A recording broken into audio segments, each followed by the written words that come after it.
the Lord. We give the highest praise, glory, honor, power, majesty, and thanksgiving belongs to our dear Jesus. Hallelujah.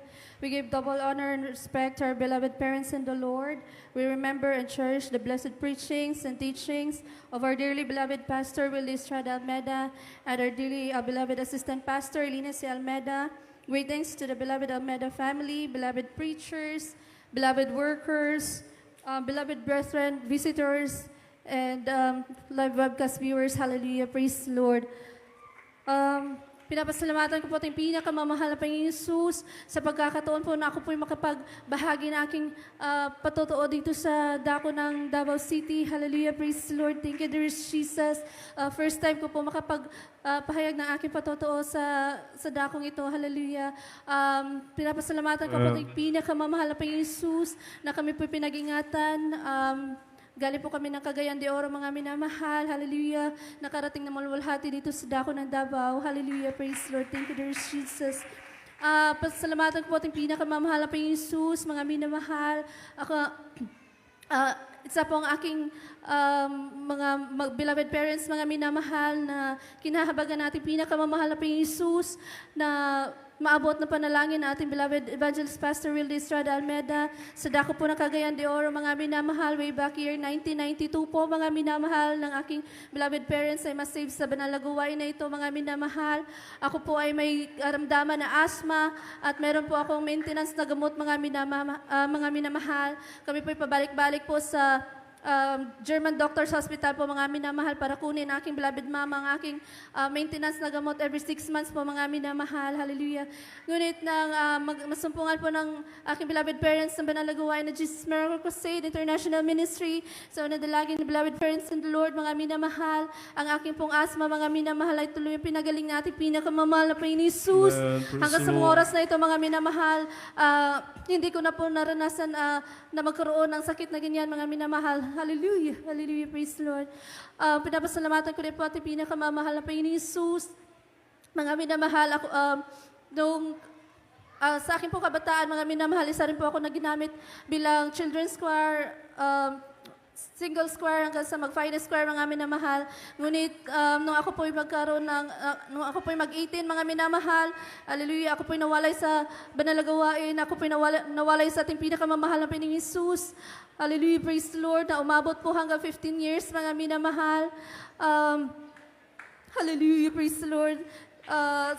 Sa pagtatrabaho, mga minamahal, talaga andyan na hindi na po makadalo, mga minamahal, at tuluyan na-backslide na po, mga minamahal, na bumalik po sa hindi pagsuot ng kabanalan, mga minamahal, nagpapantalon. Hallelujah, praise the Lord. Ngunit pinapasalamatan ako pinakamamahal na Panginoon Jesus, nabigyan ako ng pagkakataon na makabalik. Hallelujah, sa banal na gawain, mga minamahal. Praise the Lord. So hindi pa po bumalik natin pinakamamahal na Panginoon Jesus. Year 2022 po, mga minamahal, nang ako po'y magkaroon ng, binigyan po ako ng pagsubok natin pinakamamahal na Panginoon Jesus, mga minamahal. Siya po, dahilan na ako po'y nakapalik sa gawain, mga minamahal. Hallelujah. Doon po na ano ko po, mga minamahal, nagpa-counsel po ako sa beloved order preachers, sa dako ng Cagayan, mga minamahal. At sabi po ng beloved OP, na ako po ay bumalik magpagamit sa mahal ng Panginoon. Sabi ko po sa aking sarili, mga minamahal, na ayoko pong bumalik kasi po hindi po basta-basta magpagamit sa mahal ng Panginoon. Hallelujah, praise the Lord. Talagang napakahirap po, mga minamahal. Andyan pa, lalo po na may bata. Para sa akin po, mga minamahal, talagang hindi po basta-basta magpagamit sa mahal ng Panginoon, mga minamahal. Hallelujah. Ngunit pinapasalamatan ko at pinakamamahal na Panginoon Jesus na ako'y bigyan ng pagkakataon na makabalik sa pagpapagamit bilang finest choir, mga minamahal, sa dako ng Cagayan de Oro. Hallelujah, praise the Lord. Praise the Lord. That time, mga minamahal, 3 months pa lang, mga minamahal, mula po ako'y makabalik sa pagpapagamit bilang finest choir, mga minamahal. Andyan po na sinubok po ako sa aking karamdaman, mga minamahal. Dahil po sa aking isipan po, mga minamahal, na talagang kahit nakatayo na po ako, mga minamahal, andyan pa rin po yung sa aking isipan, mga minamahal, na siguro dala lang sa aking problema, mga minamahal, kaya ako bumalik sa pagpapagamit bilang finance choir, mga minamahal. Talagang sabi ko, baka hindi to sa mahal na Panginoon. Talagang hindi ako karapat-dapat na tumayo sa banal na pulpito dahil ito'y banal at ako hindi banal. Hallelujah, praise the Lord. Talagang dyan po yun sa isip ko, mga minamahal. 3 months na ako'y tumatayo sa bilang finance choir, mga minamahal. Dyan sinubukan ko, binigyan ako ng karamdaman, mga minamahal. Sinubukan ko sa aking kalusugan, nagkaroon po ng bukol sa aking kaliwang dibdib, mga minamahal. Hallelujah. Yung bukol po na yun, mga minamahal, pina-check up ko po sa doktor. Sabi po ng doktor na may cyst, may cyst po, mga minamahal, at may abscess. Hallelujah. Po, mga minamahal, ang sabi ng doktor na advice for ultrasound po, mga minamahal, at biopsy po, mga minamahal. Hallelujah, praise the Lord. Pina-ultrasound ko po yun. Doon po nakita, mga minamahal, na mayroong bukol po, mga minamahal. Hallelujah. Binigyan po ako ng doktor ng gamot. Good for 2 weeks po, mga minamahal, para po doon sa aking karamdaman. Ngunit, mga minamahal, for 3 days na paggamit ko po ng gamot, mga minamahal, andyan po na akala ko gagaling ako doon sa gamot, mga minamahal. Ngunit, lumala po yung aking karamdaman, mga minamahal. Hallelujah, praise the Lord. So, doon sa bukol po, mga minamahal, imbis na yung kaliwang dibdib ko lang po yung may bukol, masakit, mga minamahal. Andyan na, after 3 days na pag-take ko ng gamot, ang aking buong katawan ay puno ng namamaga po yan, mga minamahal, mula sa talampakan hanggang sa aking balikat, na hindi ko po may galaw, mga minamahal. Inalalayan po ako ng aking beloved husband, ng aking beloved papa, na makatayo, mga minamahal, sa aking nigaan, dahil hindi ko po makakayang tumayo mag-isa, mga minamahal. Hallelujah. Andyan po, mga minamahal, sabi ko sa mahal na pinagsusumamo sa mahal na Panginoon. Ako po'y, hallelujah, ako po'y nagsusumamo, humingi po ng tawad sa lahat ng aking mga kasalanan. At sabi ko po sa mahal na Panginoon, ibibigay ko po sa iyo ang aking buong pananampalataya, 100% faith, mga mahal na Panginoon. Hindi po ako magtitake ng gamot. Mamatay ako, mabuhay. Tanging sa iyo ako magtitiwala, mahal na Panginoon. Hallelujah. And praise the Lord. Andiyan po, mga minamahal, December po noon, tatay, mga minamahal, talagang magapo yung aking mga paa. Hindi po ako makalakad, mga minamahal.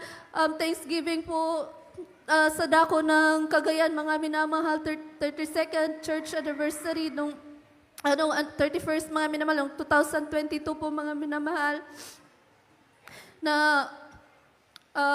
yung time ng, mga minamahal, time ng Thanksgiving po, mga minamahal, ang aking beloved family lang po, mga minamahal, yung nag-prepare para po dumalo sa Thanksgiving, mga minamahal, dahil ako po hindi po makalakad, hindi makatayo, that time, mga minamahal. Ngunit po, nung time na ang aking buong pamilya, mga minamahal, ay nasa gawain na po, mga minamahal, ako po nasa kwarto lang po, mga minamahal, dahil hindi po ako makagalaw. Sobrang maga po na aking paa. Ako po'y nagpupuri sa pinakababal na Jesus. Sabi ko sa mahal na Panginoon, gusto ko pong dumalo, gusto ko pong makadalo sa Thanksgiving kasama, hallelujah, kasama mga kapatiran. Dahil ito po yung first time na ako po'y makakadalo. Simula na ako'y bumalik sa mahal na Panginoon. Yun po sabi ko sa mahal na Panginoon, ako pinagsusumamo, sa mahal na Panginoon, mga minamahal. Ako po yung maawit at pupuri. Sa akin po isipan, mga minamahal, ang akin pong inaawit yung In the Name of Jesus po, mga minamahal. Dahil every time po na may krusada po, mga minamahal, yung pong inaawit natin, mga minamahal, na babaptize, na pinapalakad po ng ating pinakamamahal na Panginoon Jesus. Hallelujah. Amen. Datay, mga minamahal, nung ako po yung umaawit, mga minamahal, dahil magang-maga ang aking mga dahan-dahan po akong tumayo, mga minamahal. Ako po yung pupuri, patuloy pupuri sa mahal na Panginoon, sa sumamo, mga minamahal. Andiyan na hindi po binging ating pinakamamahal na Panginoon sa banal na gawain na ito, mga minamahal. Una na lang, beloved parents in the Lord. Datay, mga minamahal, nandiyan na pinakita na mahal na Panginoon Jesus, katugunan sa aking panalangin, mga minamahal. Kahit imposible po makalakad, mga minamahal, dahil sobrang sakit na aking paa, sobrang maga, mga minamahal. Andyan po na pinalakad po ako natin pinakamamahal na Panginoon Jesus. Hallelujah, praise Lord. Andyan po saksi po ang aking beloved brother-in-law that time, mga minamahal, dahil nandyan po siya sa bahay. Ako po'y palakad-lakad. Sabi ko, hallelujah, praise the Lord. Talagang namangha siya mga minamahal na nakita na ako'y naglalakad. Hallelujah, praise the Lord. Dali-dali po ako mga minamahal na nagsuot aking uniform at tumungo sa banal na gawain. Nakapagdalo po ako ng Thanksgiving that time, mga minamahal. Sa tulong ba natin, pinakamamahal na pa Jesus. Una na lang yung beloved parents in the Lord that time, mga minamahal, December. At after po ng Thanksgiving, mga minamahal, bumalik po ulit yung sakit, mga minamahal. Hallelujah. Bumalik po yung mga minamahal. Talagang pinadalo lang po talaga ako natin pinakamamahal na Jesus that time. January, dumating po January, mga minamahal. Hallelujah, Holy Supper po. Andyan po naramdaman na awitin po ng mga beloved Friday Square, mga minamahal. Hindi din po ako nakapagtayo that time kasi magapap rin po yung paa ko, mga minamahal. Umabot po ng 1 month. Mahigit, mga minamahal, yung mga maga ng aking paa na hindi ako makalakad. Ngunit, hallelujah, praise the Lord, nung Holy Supper, January 2023, mga minamahal, hindi ko po makakalimutan na, hallelujah, naramdaman ko po natin ang banal na presensya natin, pinakamamahal na Panginoon Jesus, hallelujah. Katay po, mga minamahal, kinabukasan po, mga minamahal, ang maga ng aking paa, mga minamahal, hallelujah. Nawala po yan, mga minamahal. At yung, hallelujah, praise the Lord, ang ano po, mga minamahal, yung bukol ko po kasi, mga minamahal, nagsugat po yan siya nung December, mga minamahal, nagsugat po yan siya dahil pumutok. Hallelujah, praise the Lord. Nung pagka-January po, mga minamahal, hallelujah, andyan po na, dahan-dahan po na pinadry ng mahal na Panginoon yung aking sugat sa aking kaliwang dibdib, mga minamahal.